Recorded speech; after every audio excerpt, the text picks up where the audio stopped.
not saying that you're never going to do it, but I just want to remind you that time passes by when you don't recognize it, when you're just going through the waves and the motion. And so for my dad to ask me that was touching for me, and it made me start thinking about things.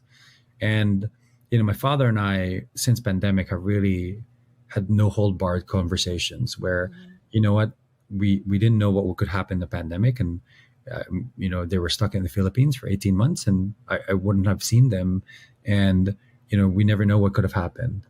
And I said that after I saw them again 18 months later, I said, I'm never going to miss an opportunity to talk serious with them and not do small talk with my parents. I'm going to ask them hard questions and they'll ask me hard questions. And so it gave my father, I think, parang the freedom to do that and be comfortable with that. And so, when I actually told my dad that I was leaving the Knicks,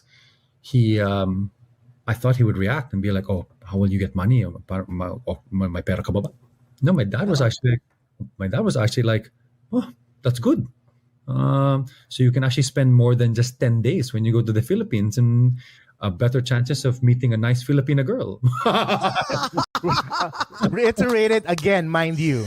Mind you, di ba? Gusto nila magkaapo? Ano ba? I was like, what? Okay. I was like, okay. And I was like, okay, interesting. And the most interesting thing about that is the fact that my dad reacted that way.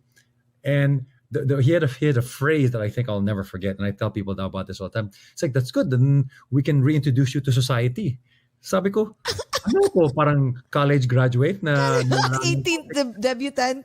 Parang debutant or hindi ka ba nagulat na even your dad, ganun ang perspective niya to what you're actually doing? Exactly.